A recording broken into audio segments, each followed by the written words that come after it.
Good evening. Is Britain being led by pathological liars? Rather than a £30 billion black hole in the public finances, Rachel Reeves was apparently told there was actually a surplus of 4.2 billion quid. Now, it looks like she wanted to raise taxes to increase benefits handouts, and she used the fictitious black hole in order to do it. She, or sources close to her, appear to have lied about this several times. In a briefing to ITV News on September the 23rd, in a briefing to the Financial Times on October the 27th, during the breakfast press conference on November the 4th, in an interview with the BBC on November the 10th, in a Guardian interview on November the 28th. Now, Sir Keir Starmer is also accused of being caught up in this lie. Apparently, he was told of the positive financial figures from the OBR, and he signed off on the budget anyway. Now, it's important to note the scale of this apparent lie. If you ask me, this will be the biggest lie since the Iraq War. It will be a lie to literally every single person in Britain. It will be a lie that the Labour government seems to have run with for about 2 months in the run-up to the budget. That is a coordinated, long-running whopper. Now, Starmer and Reeves are accused of not just lying to us, but to their fellow Labour cabinet ministers. They were allegedly under the impression that the finances were awful. She appeared to admit that she hadn't told them the full truth today.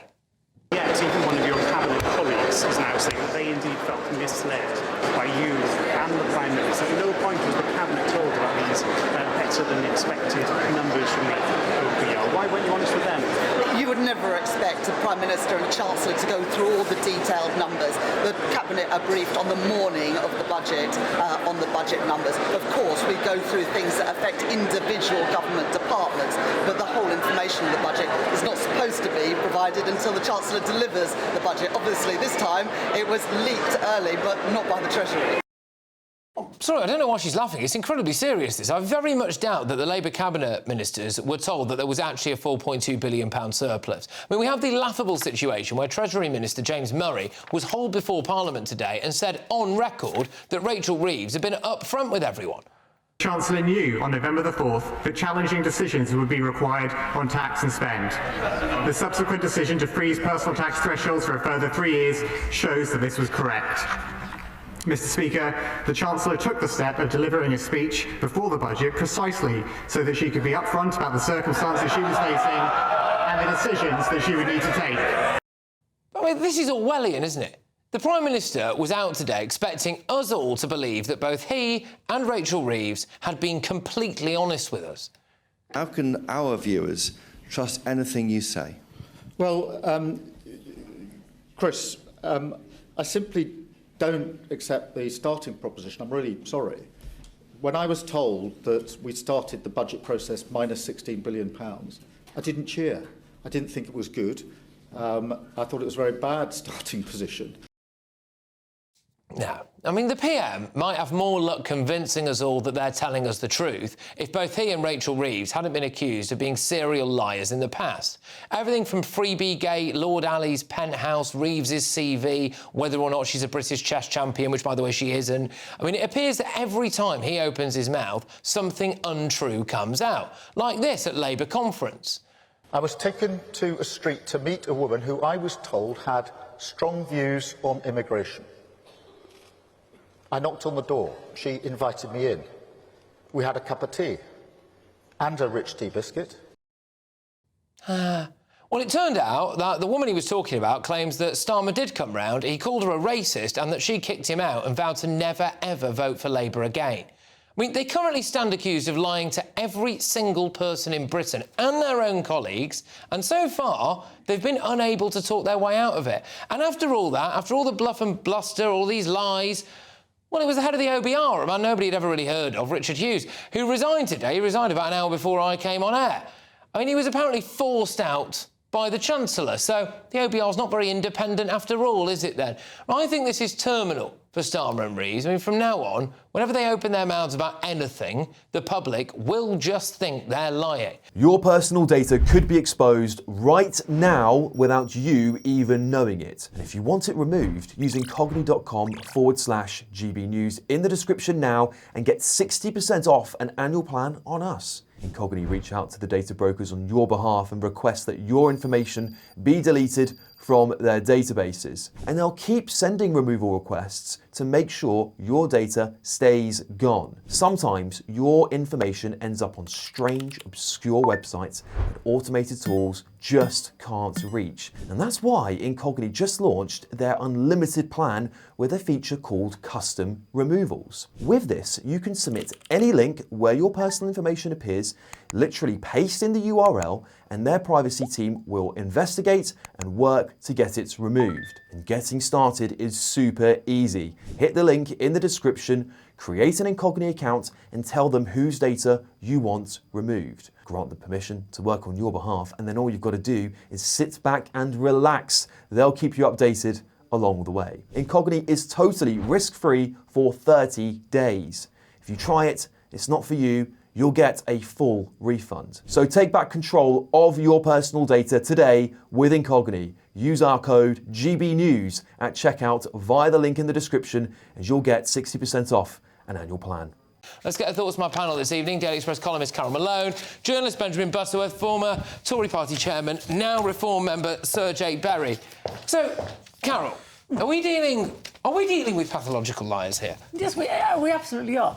You know, Starmer today implicated himself in the lies by backing Rachel Reeves, not just by backing her. He actually said he was proud of her budget. What, he's proud of the fact that she lied to the British people? No, she knew in September there was no black hole. She had been trumpeting that for months, that it was between 20 and some estimates of 40 billion. She knew that that didn't exist. In October, she knew there was a 4.2 billion surplus, and yet still she didn't even tell her own cabinet. That tosh we just saw on film now, where she said you wouldn't tell the cabinet. Yes, you would. If you knew 6 weeks before, of course you would tell your cabinet.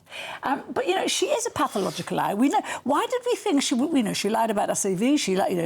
She plagiarised stuff for her book. Why would we think the lies would stop when she became Chancellor? But you alluded to it there. She has the second most important job in government. Starmer has the most important job. How can anyone ever again trust what either of them say? Because they have manipulated the facts and the figures and the state of our economy so they could nick money from hard-working people, hard-pressed families, and give it to the people who don't work in this country. You know, the British people have every right to be incandescent. You will have heard the things that the Prime Minister said today and what was said in Parliament earlier today. Do you buy this? I mean, how serious is this for them now? Look, so I personally think he's in big trouble. I went and had a coffee with an old friend of mine in Parliament today. While I was there, I spoke to half a dozen Labour MPs. They are now talking about getting rid of Keir Starmer and Rachel Reeves in January. This, I think, has been the straw that's broke the proverbial camel's back. Do those Labour MPs feel lied to? They do, but it's not that. It's if you look at a lot of the reporting in the newspaper, and in all fairness, I did see some of this in Boris Johnson's sort of end of days time, when ministers and cabinet ministers are being sent out on the media feeling that they are being misled, and then opening their newspapers or tuning into the same channel a few hours later, and they just look like fools because they've been told something wrong by the Prime Minister and the Chancellor, and they've been sent out there to sort of push the lie out. They get really, really angry. It's sort of not forgivable. I go one step further, of course. If Rachel Reeves, that slightly bizarre press conference she gave in Downing Street, I think it was the 4th of October, you know, if she'd have maybe 4th of November. 4th of November. 4th of November. But if she'd have made those statements in the House of Commons, knowing that the OBR had started telling her, actually in August, Carol, as it happens, that she had this £4.2 billion fiscal headroom. She would, you know, by her own measure, she should be kicked out of Parliament. They had Boris Johnson kicked out of Parliament for misleading the House of Commons. If she'd have made those statements that she made in the press conference in Parliament, there would now be a parliamentary investigation into her. Yeah, so I suppose the main point is, do you think that they are pathological liars? do you think that they are lying about this now and whether or not this is terminal? No, I think you're really clutching at straws here for what was a good budget that a lot of people were very happy with. Well, the truth is good if you don't work. The truth is that, you know, £4 billion is a very small amount of money in the scheme of government. It wouldn't be sensible to leave the country so close to the edge, and she hasn't done that. But I think, you know, what you saw was £150 off people's energy bills, train prices frozen. Yet. She has promised that. We haven't seen it. And they promised us 300 quid last year off it. It didn't happen. Well, that's what happens this year because they've frozen train prices for the first time in 30 years, and that's what it will save commuters. It won't happen. So I think that's a lot of good news. And also, Keir Starmer's right to be proud of lifting nearly 500,000 children out of poverty. That's what a Labour government should do, and that's what they're doing. And frankly, you know, trying to stir up all of this when actually it's been so well received. The head of JP Morgan building a £3 billion new headquarters in London. There is so much to be happy about. So you know how Labour said that they were going to be the party of working people? Yeah. Now they're celebrating more jobs for bankers, aren't they? Because I thought they were the people. So JP Morgan, who else is building a big office? Goldman Sachs. 20% of our GDP. Well, isn't that because the Labour Party's... Really think how much Labour are clutching at straws here now. They are celebrating the banking sector and people that work in it opening more jobs, aren't they, Benjamin? Good. But they're the people that they don't really like. 20%. It's not the average worker. It's not the bloke who worked down the pit, is it? 20% of our GDP comes from financial services in this country, and so we should be glad promoting that. And I'm sorry, you think that's why they've abolished the bankers' bonus tax? You're so desperate. Can we talk about this lie about lifting children out of poverty? Rachel Reeves said on Sunday in this ridiculous round of interviews that she does that she wasn't going to have kids going to bed starving. That doesn't happen in this country. Yes, it does. I asked you last week and you didn't know the definition. I wasn't here last week. Sorry, the week before. Oh, it wasn't you, it was actually Andy Twelves. What the definition of relative poverty was, and he didn't know what it was. And relative poverty doesn't mean you're starving. What it means is that you have a roof over your head, you have bills to pay, you can pay your bills, you can pay for public transport. What you don't get are luxuries. That's what relative poverty means. So they're not lifting. It's a dishonest definition of poverty. But I think the point is, look, I would have much more respect for Keir Starmer and Rachel Reeves if they'd have come out before this budget and said, look, there's a bit of headroom, there's not enough. That's not what they said. They said there was a massive black hole, which was a lie. But I'd also have more respect if they'd come out and said, look, we're a Labour government, we're elected with a big majority. Yeah. What we're going to do is massively increase benefits for people because that's what we want to do.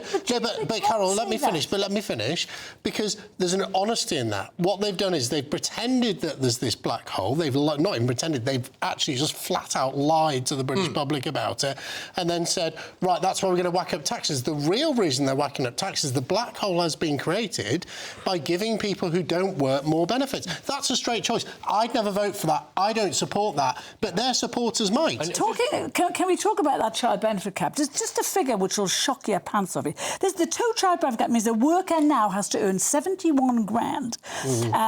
To take home pay, as the same as a 3-child family on benefits. Yeah. So if you've got five kids, you have to earn 90 grand if you're a worker. How shocking is that? But it's not shocking because also, of course, shocking. If that same person has 2 or 3 children, then they'll be getting the benefits back that they're paying in for. It goes to everybody, and so no, it's means tested. You don't get benefits on 71 grand. 71 grand, you do not get child benefits. I'm sorry, you don't. What are you on about? I thought it stopped at 100 grand. No. But either way... OK, another one. The fact is that a single parent of 3 who has a child, with a child that has something like ADHD, they get 38 grand a year, when someone living on an average wage gets 17 grand. How can that be right? How can she be telling lies to working people, taxing them to fund that nonsense? How can it be right that you have families in this country that can't afford to raise their kids? And also, this is why, Jake is breaking with the Reform Party's line, which supports this, because actually we also have a childbirth crisis. We have one of the lowest birth rates in the world,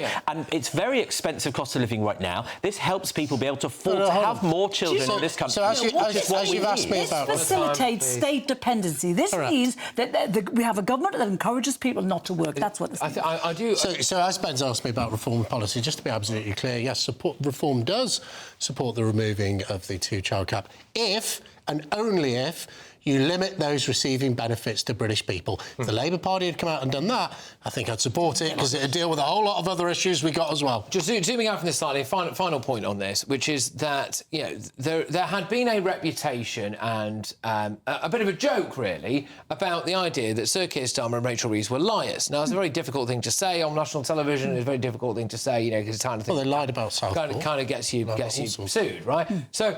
but that's what we find different ways to say. They speak mistruths, they speak whatever. Now, this Many people are reporting that this is a pretty naked lie, and one that does literally involve by definition, every single household in Britain. They've got a quite extensive back catalogue of what I would say look a lot like lies. And so now, going forward, whenever they say anything, people are just going to... people switch off, don't they? They just go, lie, lie. And I don't think you can carry on like that, can you? And they also have a phrase that you would have noticed in the round of interviews at the weekend and in Starmer's speech today. When they're confronted with the question, have you lied? He goes, I don't accept that. They both say, I don't accept that. It's a very easy thing to say, isn't it? It's taking us all for fools. You might not think that they are, fair enough, obviously, you know, pathological liars. Also, no doubt that they would deny in the strongest possible terms that they are pathological liars.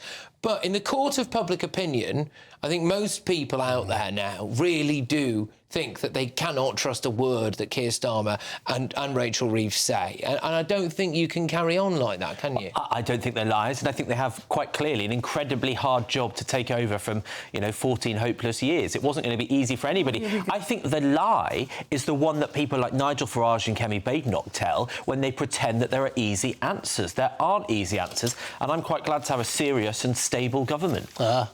See how that comment ages. I don't know how you can say that with a straight face, Benjamin. Yeah. You don't. It's the only thing straight about me, Carol. Fantastic. And on that note...